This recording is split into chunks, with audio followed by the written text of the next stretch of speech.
Formally hello and welcome to this launch celebration of our book entitled You Matter, How Women Reclaiming Their Power Are Changing the World.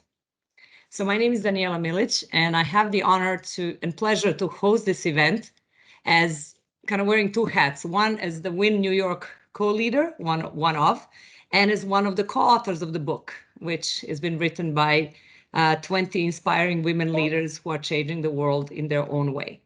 So the book, as I mentioned, is written by 20 women who work collaboratively to tell their stories in different voices, but with the same message, which is you matter. So each author, and today you will meet many of them here, wrote her own chapter. So the book is in English for now, and we hope to change that very soon and have other languages. But this book represents a collection of stories of personal evolution from women leaders around the globe who have diversity of backgrounds. And the main reason for that is so that women readers worldwide can relate and discover themselves in one or many of these stories. We also wrote this book for men readers so they can discover their daughters and other women in their lives, especially their daughters who are the future leaders. So as authors of this book, we represent either by our origin or our nationality or where we live or serve some 26 countries. Collectively, we speak over a dozen of languages. We represent 4 generations, the youngest one, Chiara, being 18, and the oldest one being 68. We also represent different cultures, different races, different religions. Our book is published by Sylvia Becker-Hill, who is the founder of the Becker-Hill Publishing. She's a German lady based in California. She has actually nurtured this project and helped to create a safe space and this wonderful community that we were able to build. So that's a little bit of an introduction about myself, also about the event. I just would like to invite you, since this is recorded as well, and some other people will be listening as well, is to just, we would like this to be a welcoming and safe space for everybody. So please feel to use the chat. Please tell us where you're dialing in from. I know some of you are in New York, so this is lunchtime. Some of us are on the European side. It's actually quite dark here, at least in Geneva. Some of you are just getting up. Some of you are getting up in the middle of the night to be here with us. So thank you very much for making the time. I would also now, before we go into the rest of the book program, I would like to invite Senja or Lilian Waldau, our WIN lady, let me put it that way, to say a few words about the WIN network and just welcome us. Over to you, Senja. Thank you so much, Danijela, and welcome everyone. My name is Xenia. I'm one of the co-coordinators of the WIN network here in New York. And right before this meeting, I actually looked up a little bit our own history, and I noticed that we actually had our very first meeting here of the New York chapter of the WIN network on the 26th of October 2016. So we have been actually around for 5 years, promoting women's leadership and strengthening women's managerial capabilities. And we have done that, through many different activities, right? Like through, we started out like with lean-in dialogues, and we had like senior leaders dialogues, and we had like lots of coaching sessions. And I think looking over all of these activities, I think what kind of ties them all together is that we were really trying to utilize this network, to utilize this, to show the power of inspiration and the power of imagination and the power of possibility, of becoming, but also of embracing of who we are. And one of the, I really much enjoyed, looking through this book over the weekend. And I felt like there are so many wonderful examples of that same spirit in this book. This is a book that sends us very, very strong message of affirmation, of being true to oneself, being kind to oneself, and being forgiving towards oneself, to see a light, to shine a light, and to become a light. And I found that so inspiring, then like looking through these stories. And I cannot thank you enough, Danijela, and all the women who are there, all the authors who are there today, now to share with us their insights and their journey. And I think that is so much in the spirit of the WIN network worldwide. And I'm super, super delighted to have you all here today. Thank you so much for being with us today and to share your stories. Thank you so much, Danijela. Thank you very much, Daniel, and for being here. And we were debating a little bit about, we were actually hoping to have this event in person and be able to sign the books and do all the things that we would normally be able to do in a book promotion. But as happened earlier as well, when we did the first WIN launch, when the Kindle version came out, and Marilena is here, who's done an awesome job with that. And then we were deciding, like, what do we do? Do we try to do hybrid? Do we do nothing at all? And I think nothing at all is not an option. So here we are doing the best that we can with the virtual event, which then gives us the possibility of connecting with people from different places of the world. So thank you for being here. Xenia, you mentioned light, which is always one of my favorite words, love and light. Today is also the day of Santa Lucia, or St. Lucy, celebrated in many places, including in Scandinavia, where I spent part of my life. And it's dark nights, but light is always there. And I think this is something to just always keep in mind. Just invite you to put your hand on your chest and just check in with yourself. And I hope you're doing well by being here, and just relax and let's dream together. And the next word after light and love is the word dream.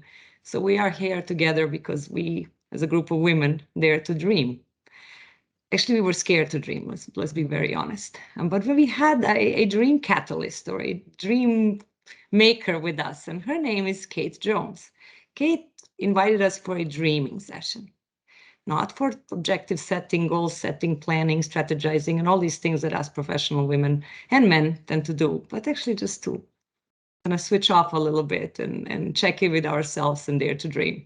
And that's actually, speaking for myself, the first time that actually I uttered the words, I want to publish a book.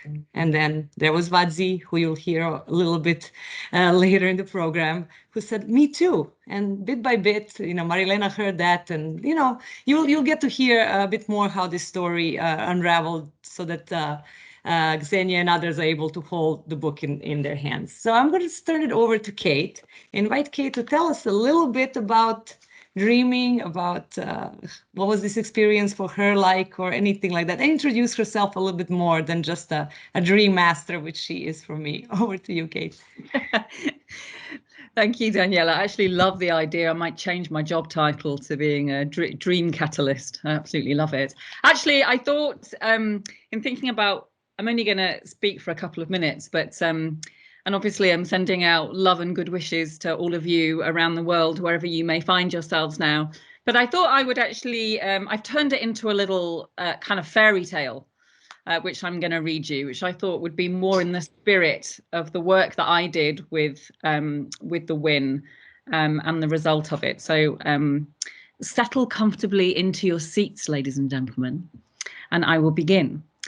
Once upon a time, there was a woman called Kate who lived in London and who had a dream of working more creatively and more in depth with people in the world, especially with women. So she left her career as a management consultant and set up her own coaching company. She called it Neon because to this woman, it represented all the vibrancy, creativity and connection she wanted for the world of work and the world of life. The colours of neon lit up all the work she did with businesses and organisations and individuals and helped them live, lead and work well. Towards the end of 2020, a terrible year for so many, the woman had a vision for how she might bring together two of her greatest loves, creativity and coaching. Out of this vision, she created the Art of Becoming and brought it to the world in the form of workshops and programmes for women who want to bring more of themselves to the world. Her dream was to bring this to women, especially those working in the humanitarian and development sectors. And somehow in February, early in 2021, when the storms of a global pandemic were still raging, she ran a session on dreaming for the Women's Informal Network. It was a beautiful experience involving visualization, music, poetry, writing, and drawing. During the course of the evening, she watched the women's faces light up as they leaned into their dreams, conjuring them from the depths of their being, gently and delicately breathing life into them as they shared them with each other until they grew wings and flew off into the late winter sky. The woman was deeply moved and inspired by the women who had been present and the emotion expressed in the session. Many months later, imagine her delight when an angel, Maria Elena, came to her with news of a book that had been born into the world. The angel told the woman that the book was the result of dreams that had been born at the session she had run in February.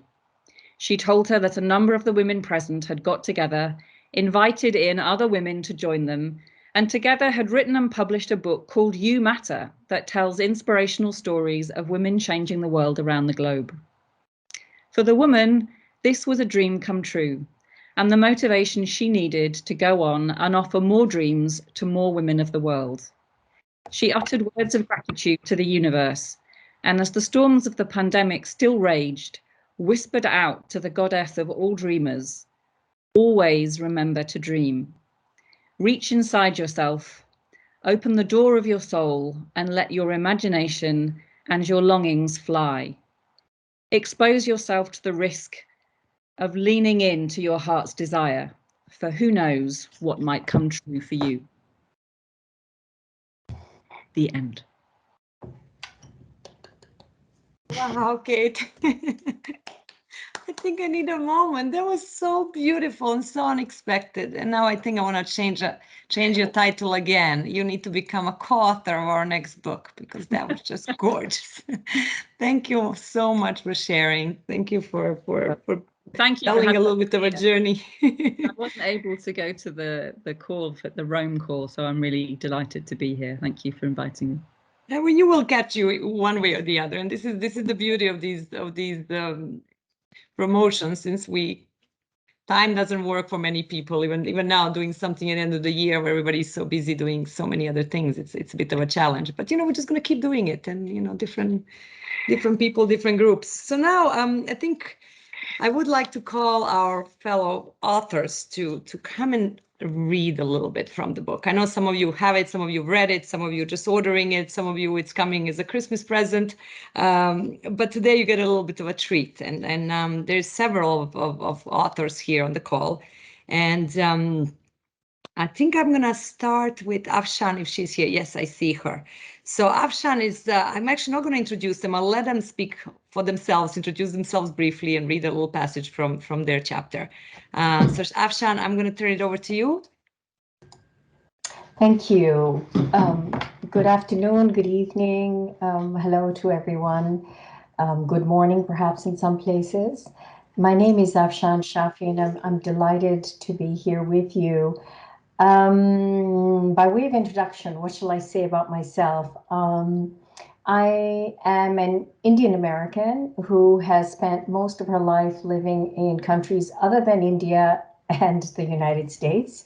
So I'm definitely a global nomad, like most of us, I think. My journey as a global nomad started at the age of 5 and continues to this day, many, many, many years later. I was delighted to join this group, and I am also working in one of the Rome-based agencies in the UN system, and I have the pleasure of knowing 2 of the 20 authors in person. All the others are my sisters in storytelling who I have met through the pandemic, during the pandemic through Zoom. But the 2 that I have had the honor of actually knowing in the office are Danijela, we worked at the same office in The Hague many years ago, and Maria Elena, who I'm delighted to be working with in the same organization in Rome. I think that's enough by way of an introduction, and I'm just going to give you a little flavor of my chapter, which is called The Power of Inner Strength. So here goes. School was the one place she felt happy. It was a welcome reprieve from the harshness and drudgery at home. There she could play and sing and run, learn math and reading and writing. She looked up to the lady teachers with adulation and dreamt of the day that she too would be as free, capable, and independent as then. While other girls complained about the heavy books, she was thrilled at the prospect of reading them. School fueled her dreams. She wanted to become just like her brave and beautiful lady teachers. So she decided to learn everything she could so that one day she too could educate herself out of the captive life she led in her uncle's home, which incidentally turned out to be one of her father's properties and not theirs at all. But that's another story for another day. All around her, she heard talk about someone called Mahatma Gandhi. He was fighting for independence from the white British colonists who had controlled India for over 200 years.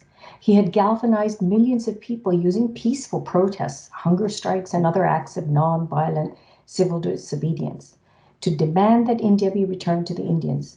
She didn't know what it all meant, but she could sense that everybody was dreaming of freedom and independence. And then she turned 10 and was told, "No more school for you. It is high time for you to grow up and learn how to be a respectable woman. No more going outside the house. No more books giving girls crazy ideas. From now on, you will stay home and learn to cook, sew, knit, clean, and do all those things that you need to do to become a respectable wife." And with that, they burned all her books. She was devastated. "Now I'll be trapped here forever. I can never leave," she thought. But then a little voice at the back of her mind said, "If an educated little man can get Great Britain to leave India, then you too can do something to get what you want. Yes, you can." The next day, following the example of Mahatma Gandhi, she went on Bhukh Hartal, a hunger strike. She decided to refuse to eat or drink until she could go to school again. At first, her uncles thought nothing of it, declared her a stubborn nuisance, and said, "Fine, starve yourself." Her little tummy ached with hunger and she felt dizzy, but she was determined to fast until she could go to school again. On day 4 of her hunger strike, she fainted. And that's it for my little snippet of my chapter. Thank you. Thank you very much, Avshan. Thank you for sharing. Sally, are you here? I would like you to read next if you're up to it. Thank you. Thank you. I'm here. Can you hear me? Yes, go ahead, Sally.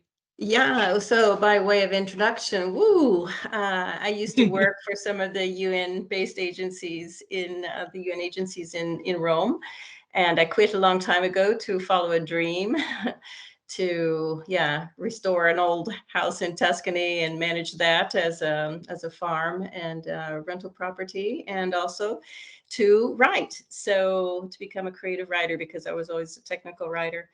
And then this little project came along and it was just perfect for me. And I hopped on board and it has been a beautiful experience, mainly to share this space and time and friendship with the other women who were part of the project. So many of us sort of went out on a limb in this little book and wrote about something that was really difficult to even put into words. And so I did that, and it was a leap for me.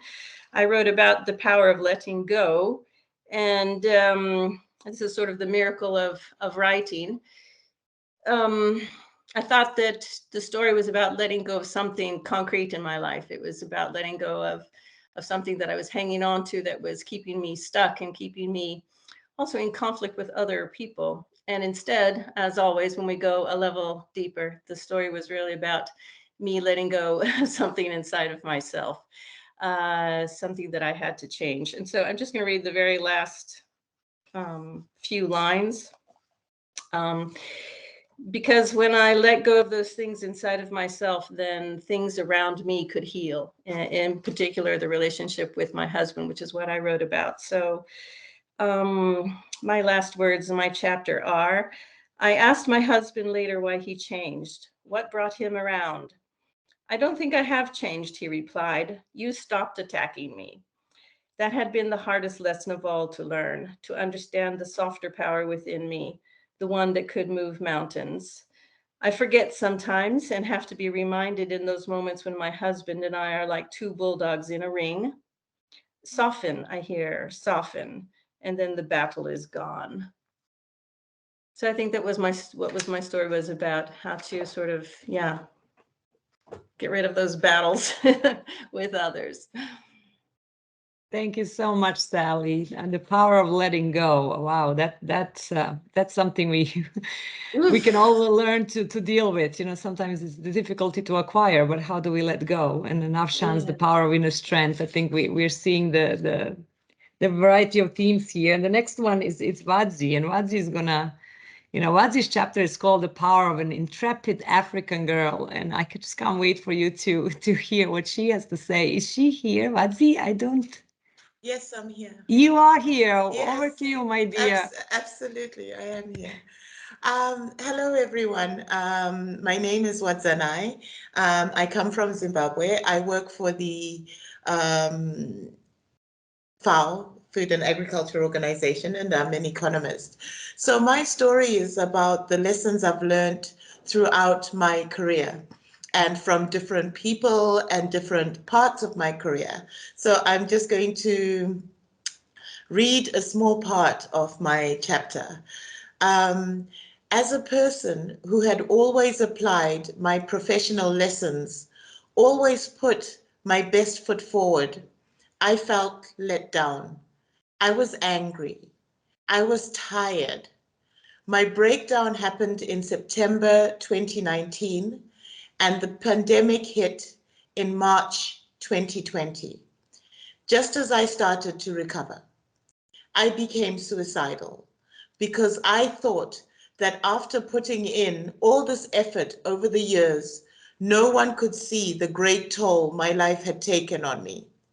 I went into a very dark hole to which I could see no beginning and no end. I felt I was useless. Yet here I am, alive and writing a contribution in a collection of stories from women across the world. The lesson I learned was to attend to my basic needs with compassion. I finally learned to apply the empathy, compassion, and service that I had given to others to myself. I learned to put myself first and to stop pouring from an empty cup. It is cliched. We hear these expressions all the time, and I realized cliches are there for a reason. So that's from my chapter. And I just wanted to say that I wrote because there are so few women of color who write. We are below 30% as women who publish, and women of color are below 15%. So I contributed to this book so that a little girl somewhere in Africa or anywhere in the world who looks like me would know that she could write too. Thank you very much.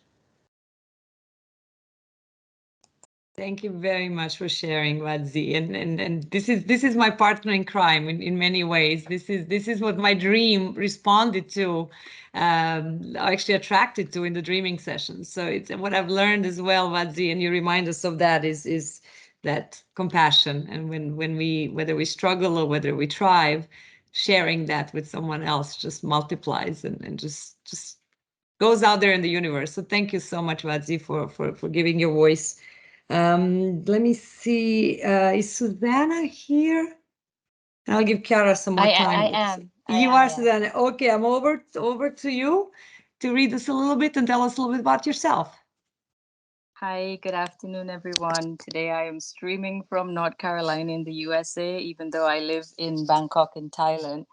I was born in the Caribbean in St. Vincent and the Grenadines, and I grew up in South America in Guyana.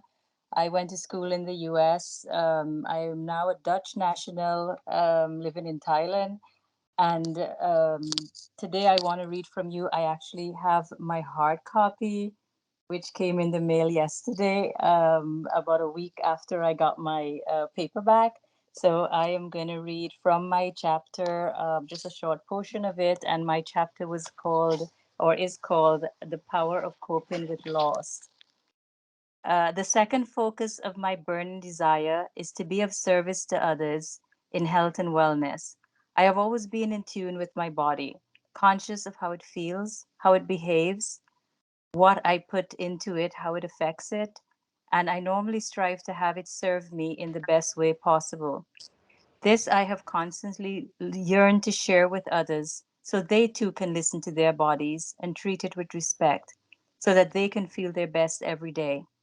When someone is open to feeling better and living a healthier, pain free life, I believe that it is one of the best things they can do for themselves. So I assist as much as I can.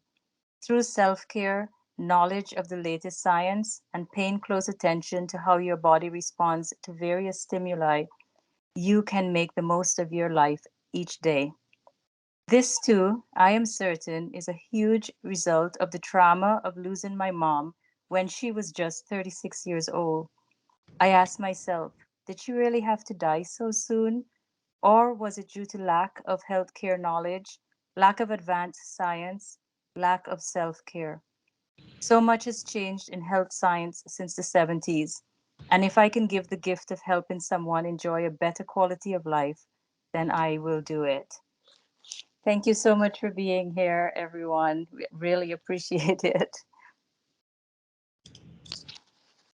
Thank you for sharing, Suzanne, and thank you for sharing something so deep and so personal and reminding us of self-care. So I'm gonna ask you one more time just to, keep checking in with your heart. Just know that it's there and it beats for you, and it has to be beat for you first and foremost before it can give any of its light to anyone else. So thank you so much for that. Christina, are you here, Christine? We're traveling from South Carolina to Africa. You are here? Okay, over to you, my dear. Apologies, I don't have a full screen, so I'm just calling out until I hear your voice. So over to you, Christine. No problem, Daniela, and thanks for the invitation. And my name is Christine. I'm now currently in Dar es Salaam, Tanzania. I work in Myanmar. I'm on leave now, and I work on humanitarian and development. I also contributed, and I will read from my book. I managed to get the book.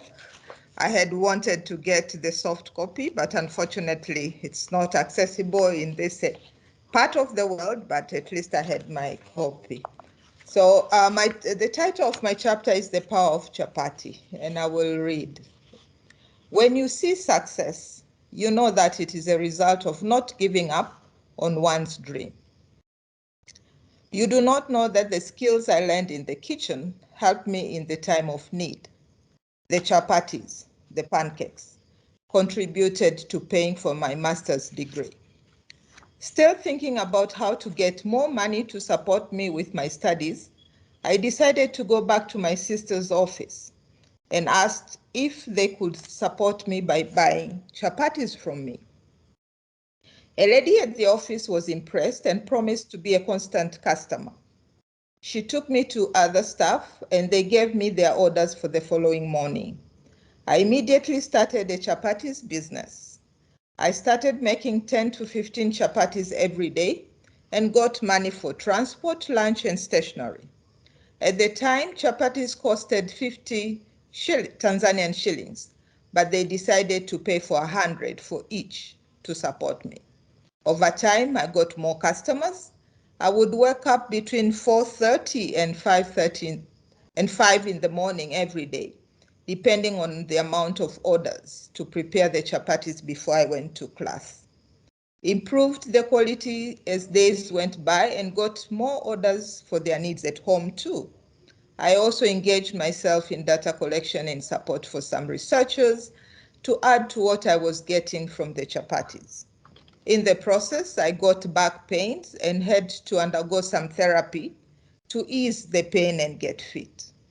I managed to finish the coursework and passed well. Thank you very much, and that's part of my story. Thank you. Thank you, Christine. I'm so glad that you were able to get the book. This is also a reminder for us, the challenges that we're facing with this book.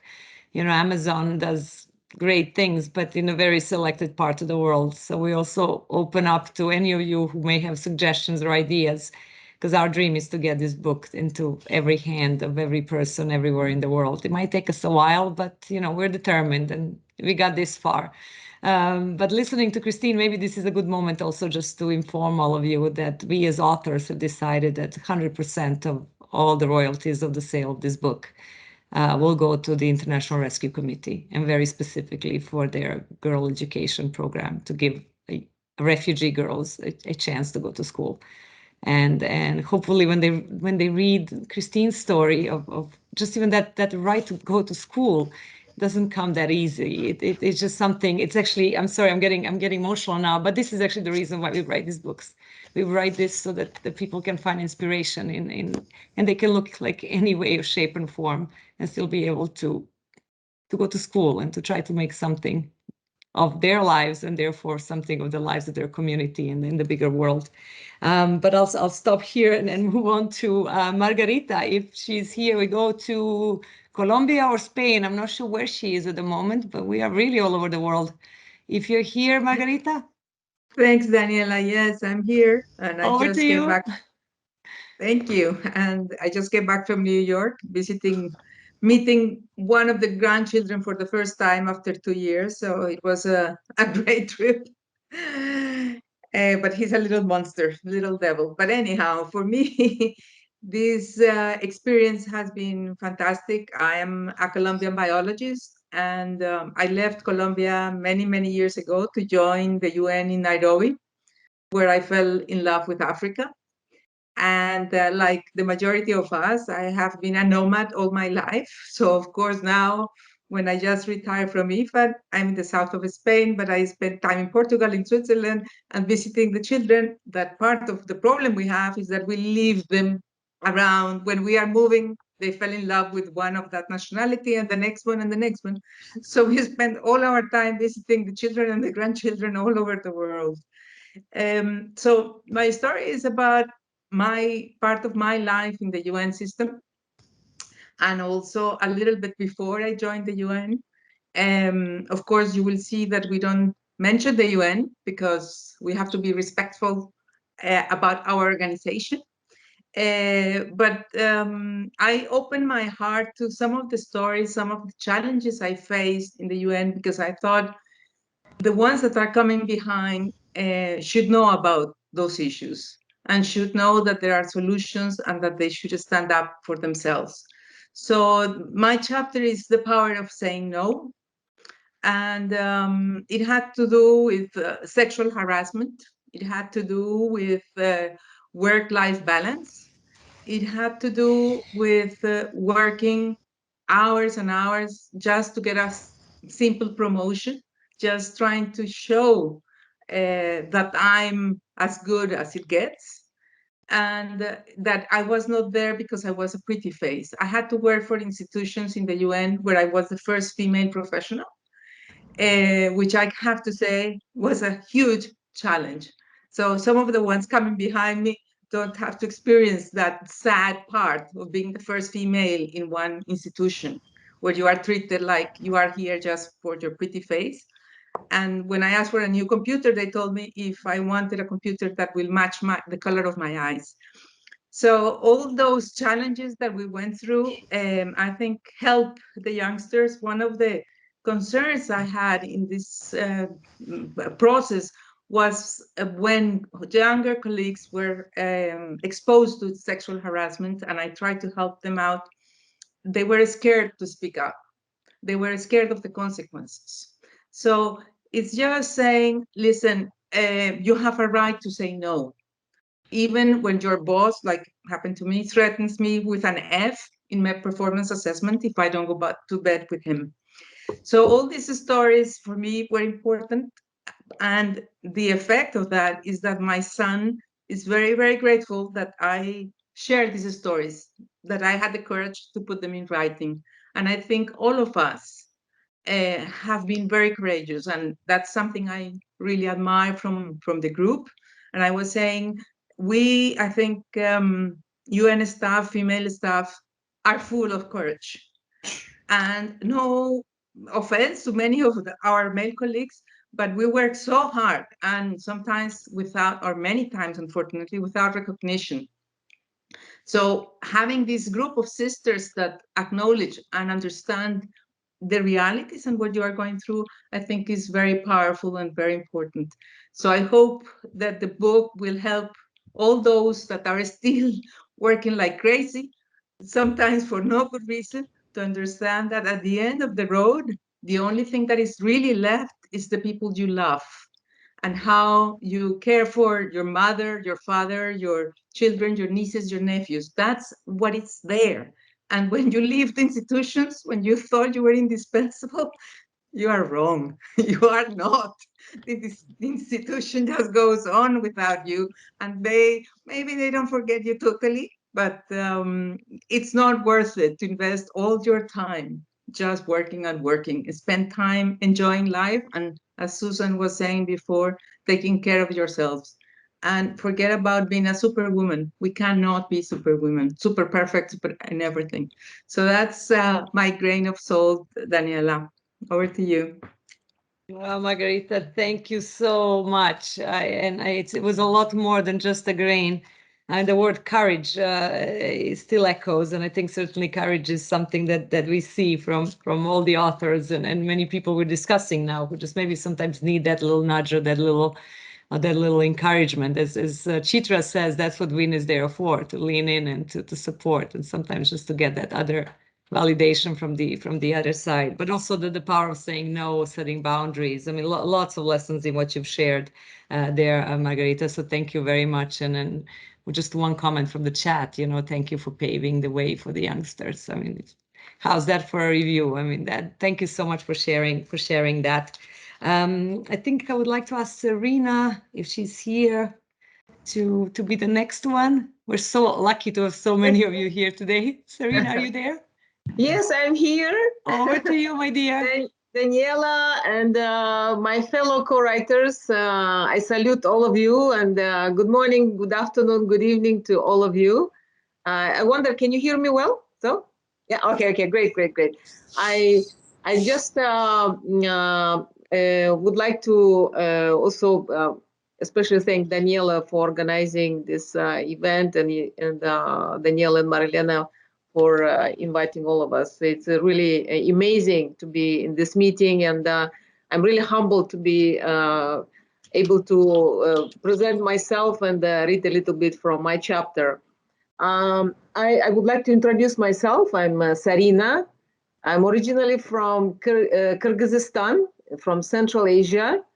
I like my other co-author authors said, I also lived outside of my own country for a long time, and I've been working in international development areas more than 20 years. I grew up in Bishkek in Kyrgyzstan, went to school in Moscow, and then in US. And I was really lucky to work with the great teams across the world in different countries.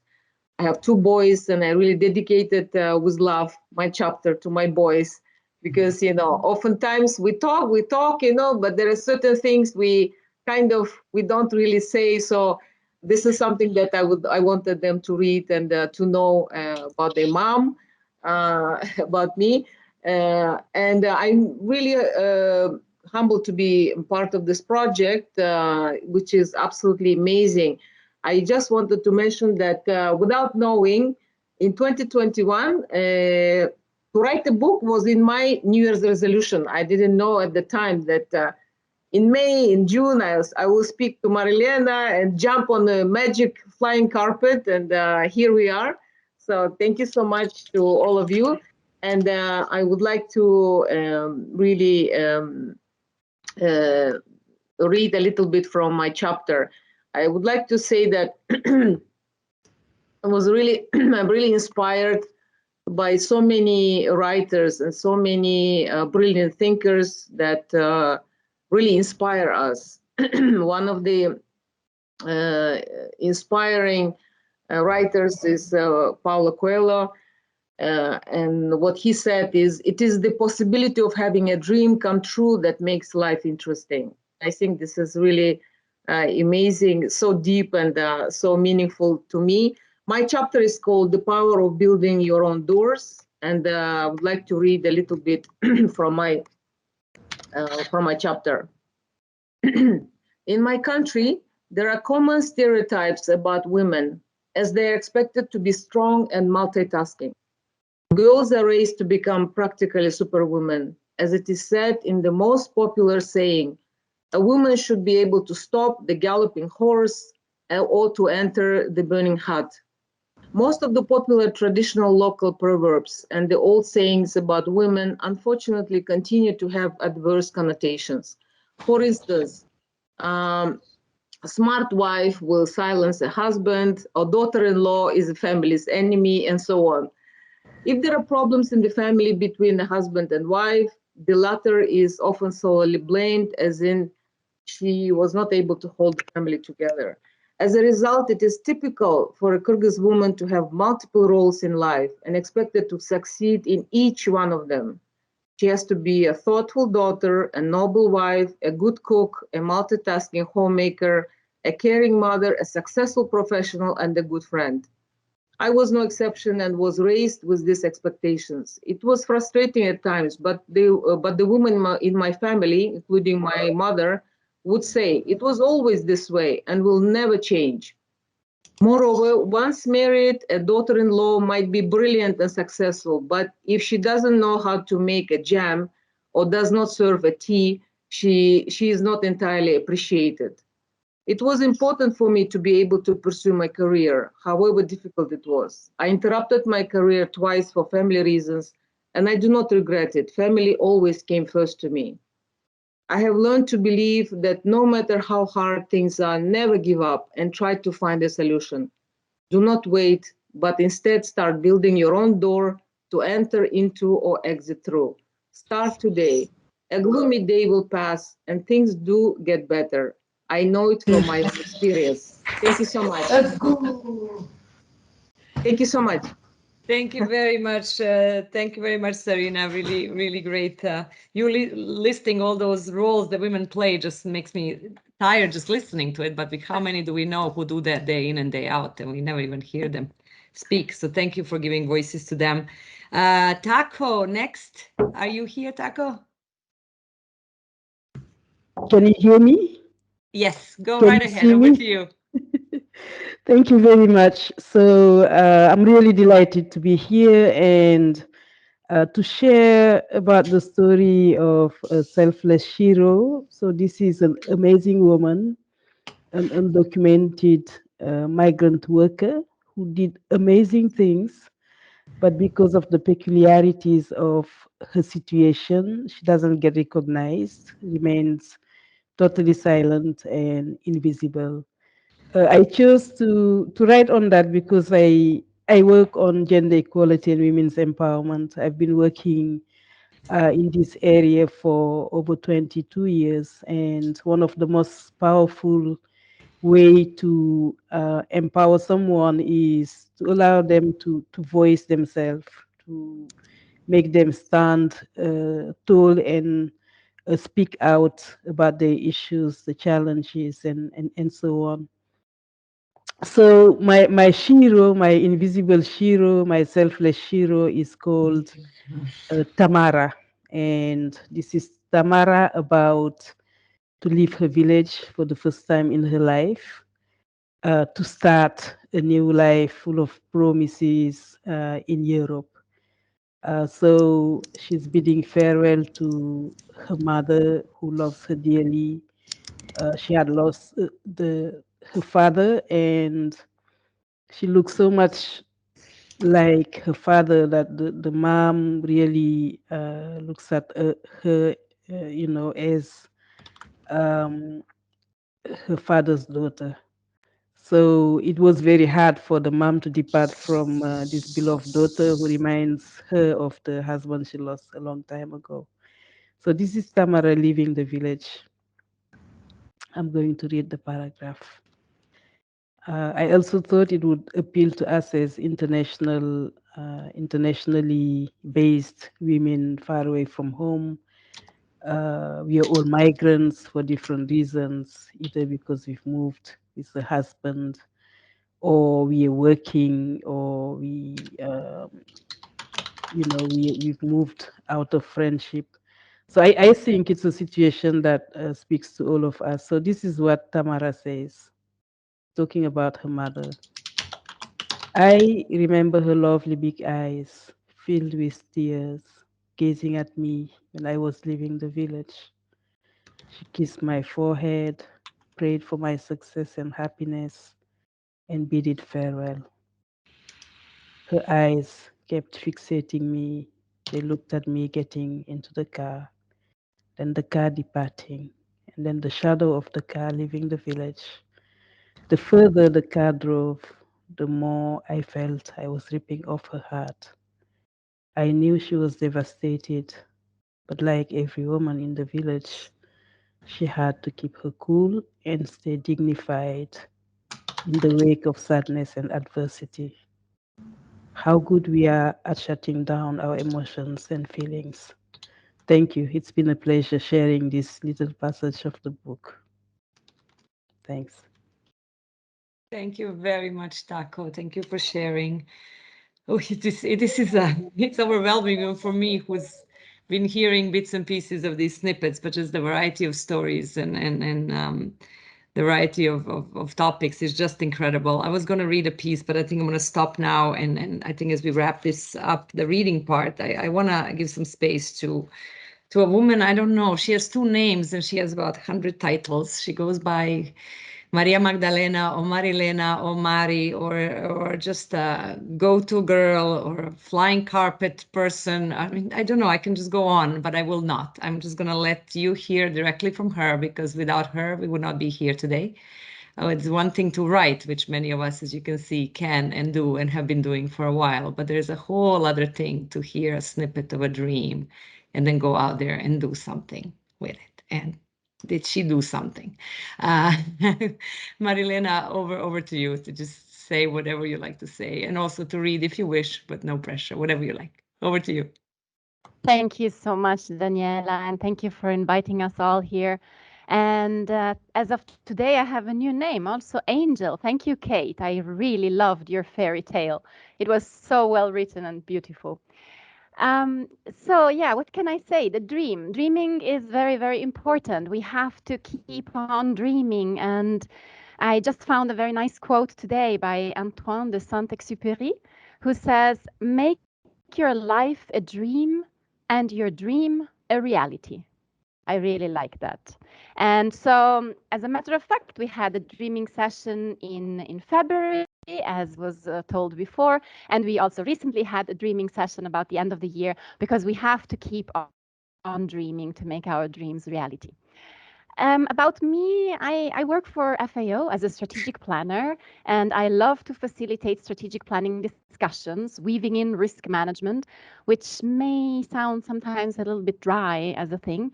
And I have, though, proudly worked most of my life in the international development sector to create a better world. And as a gender equality enthusiast, I joined Chitra since 2016. I am part of the leadership team of the Women's Informal Network in Rome.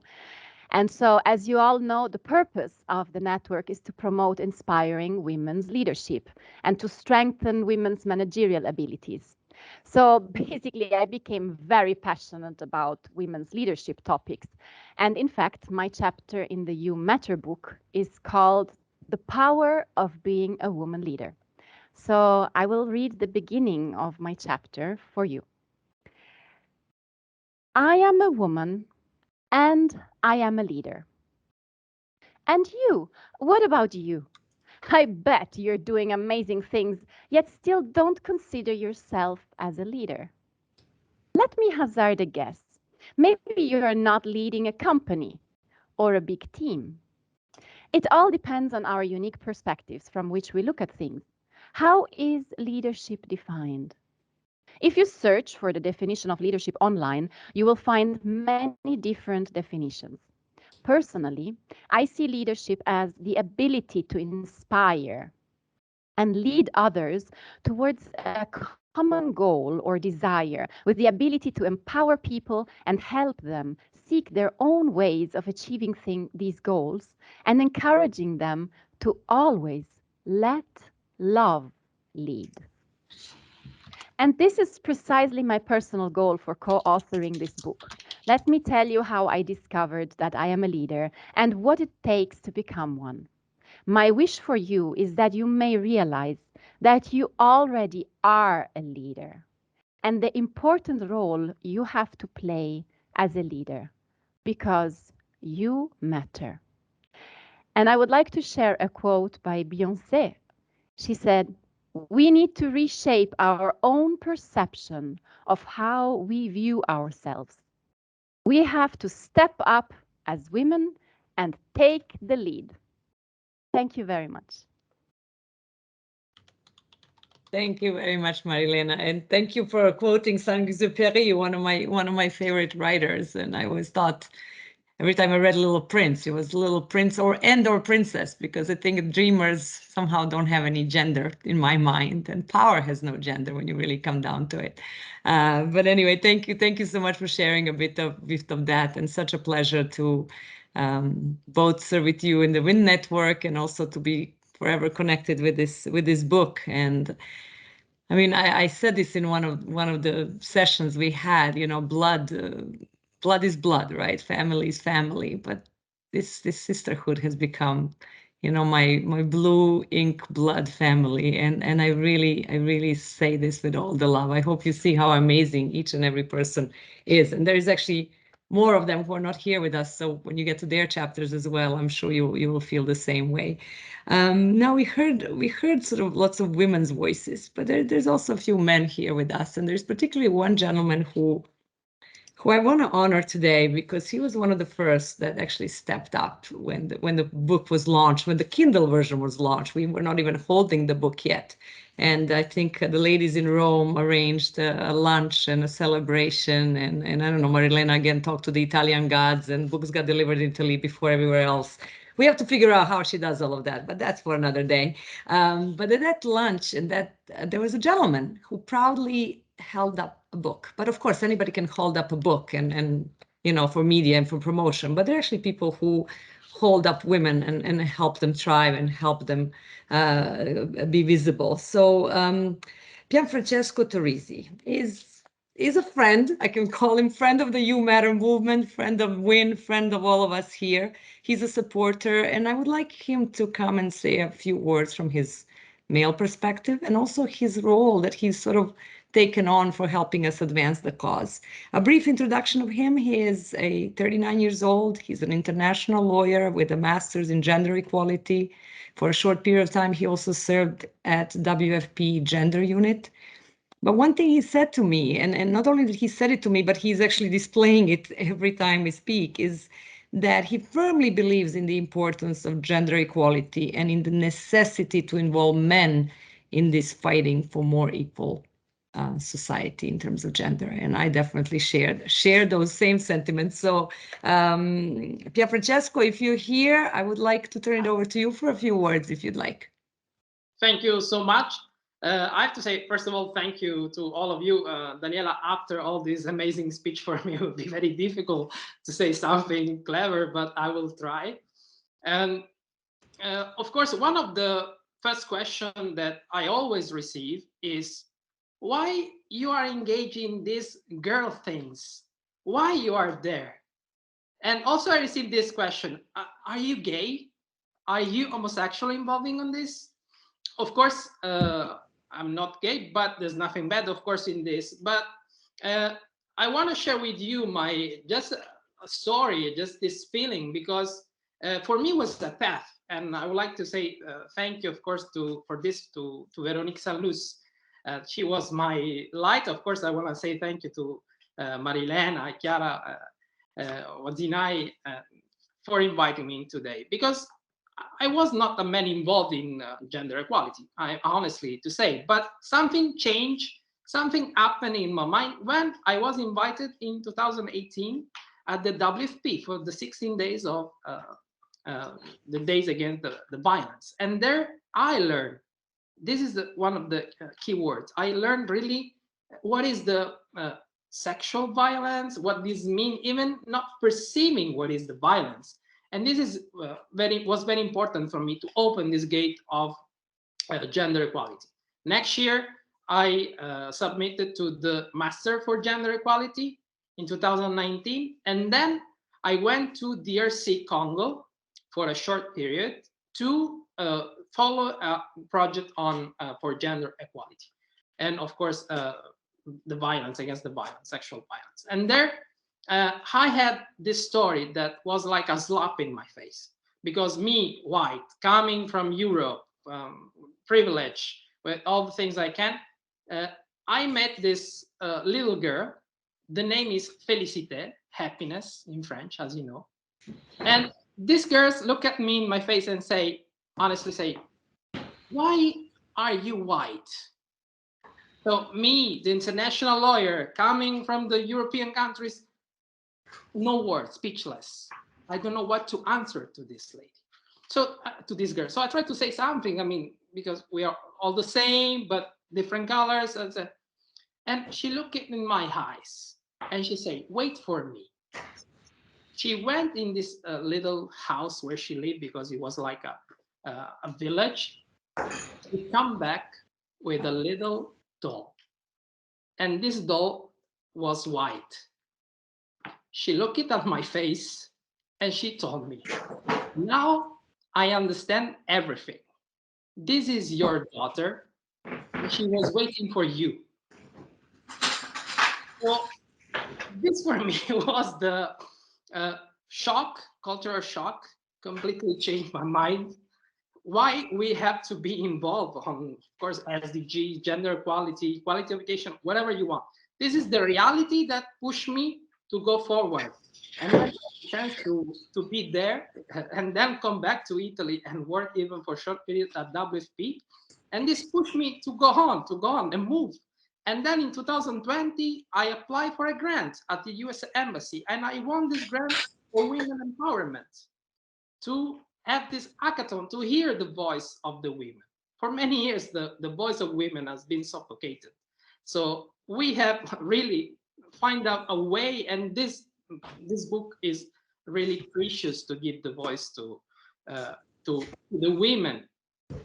I wanna read one part of the book that I really like, this superpower of Veronique, this superpower of invisibility and the prejudice that we all have, of course. One of the funny moments I experience is when I use my superpower on the invisibility. Yes, this power manifests when people don't see me in a room. I'm quietly sitting in. Since they're expecting to meet Veronique, a French lady, their imagination are not wide enough to integrate the possibility that I might not be Brigitte Bardot replica.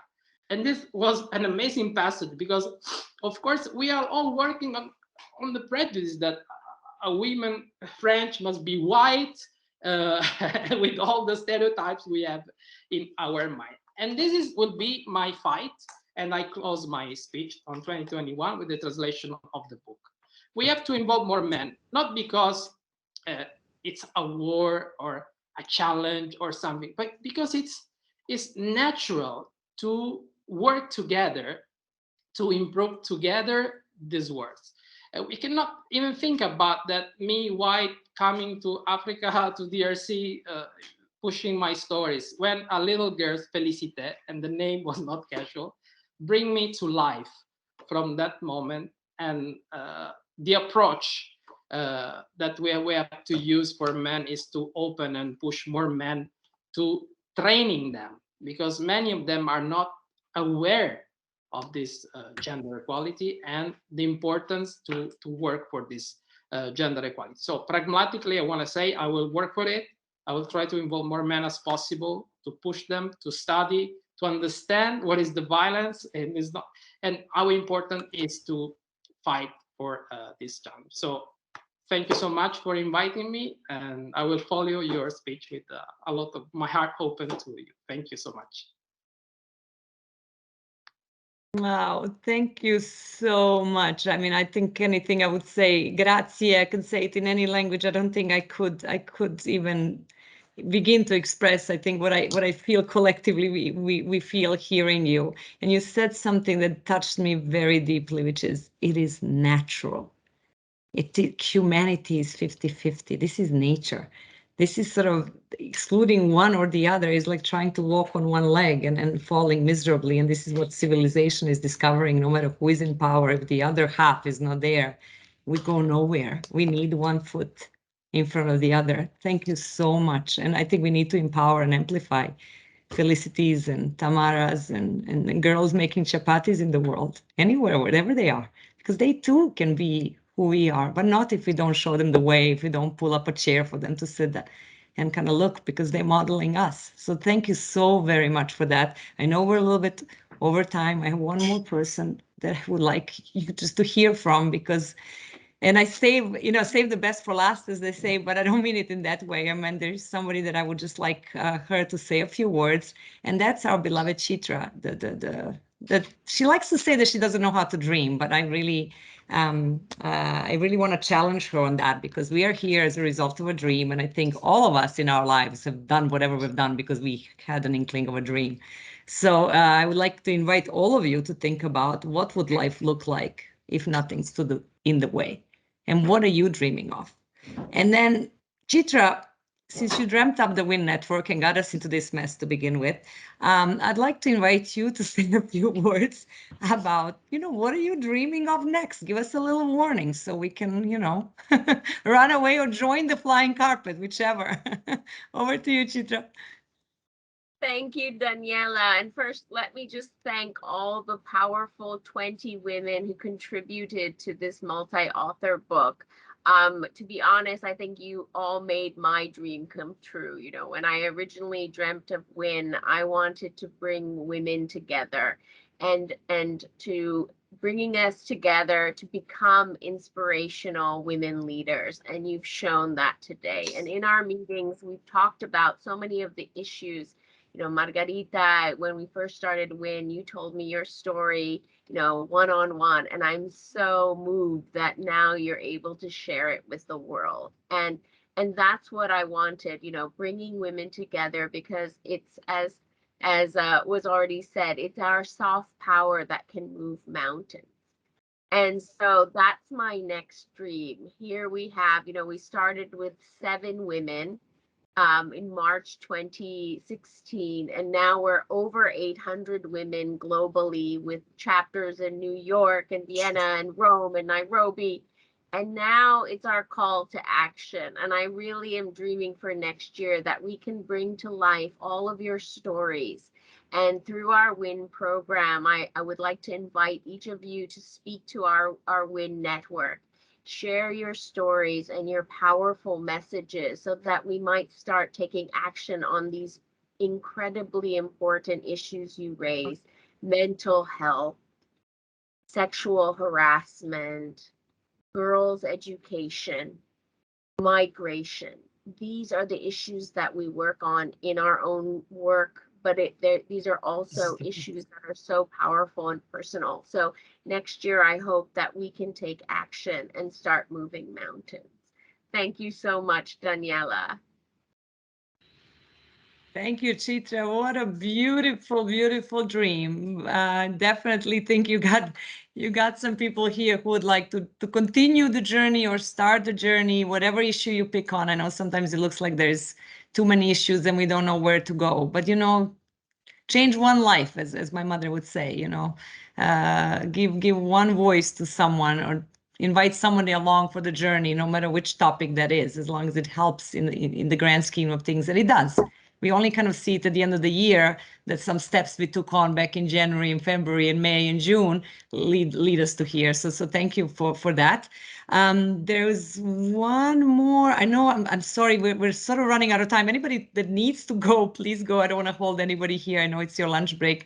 If Verona is here, she's one of my amazing co-leaders of WIN New York, but I'm not sure. I didn't see her earlier. I'm around. You are. Oh, my dear. No, I know. I'm just gonna give like two lines or three lines. Please do. Please do. Very, very inspiring, really. And I don't have anything else to add. I learned more than I could share, but I just really, and I put it in the chat, but just to reinforce, and especially after listening to Pier Francesco, very, very inspiring.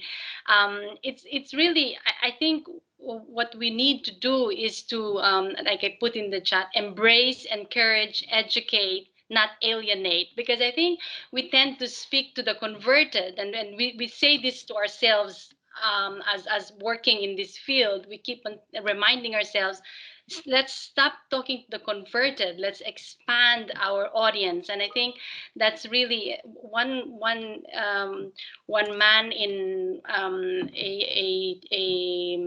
panel that I was in asked me, like, so how do you want, what is my role as a man, how do you want me to engage? And I kind of scrambled for a response, but then like quickly I said, make this your own story. You can be part of it. You have a story to tell. You have a mother, you have a grandmother, you have a child, you have a sister.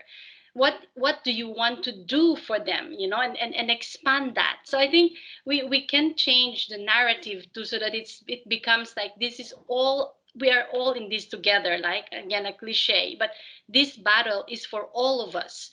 If we're not all engaged in it, we can maybe achieve it, but it will be an uphill battle and a longer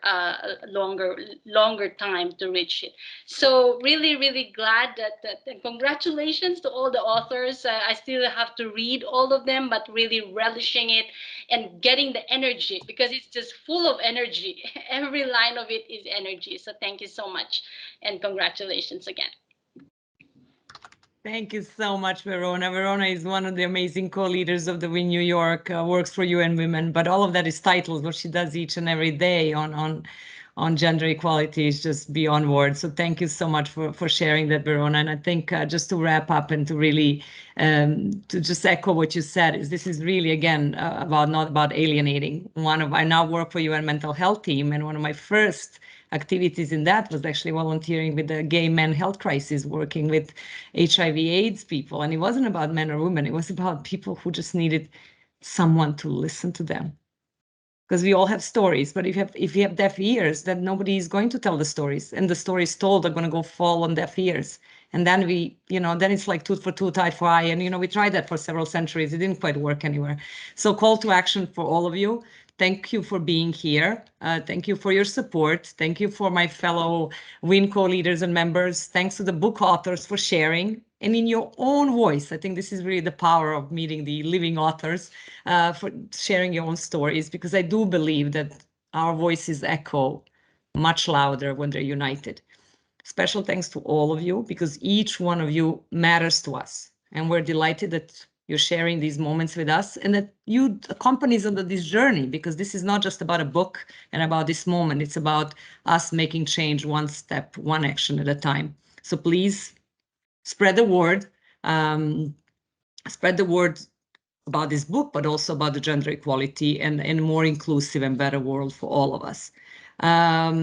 Being true to my well-being hat I wear, please do stay safe, take good care of yourself and one another, and please remember to check in with that heartbeat of yours. I will leave you with a couple of lines from my own chapter, which is called The Power of Love. And it goes like this: nobody can silence your heartbeat. Nobody can make it sing either, but you. You matter when, and only when, you begin to matter to you. Thank you very much, everybody, and happy holidays. Beautiful. Thank you. Thank you, Danijela. Happy holidays to everyone. Happy holidays. Thank you. It's a good way. Let's unmute and clap for everybody and our amazing authors and champions.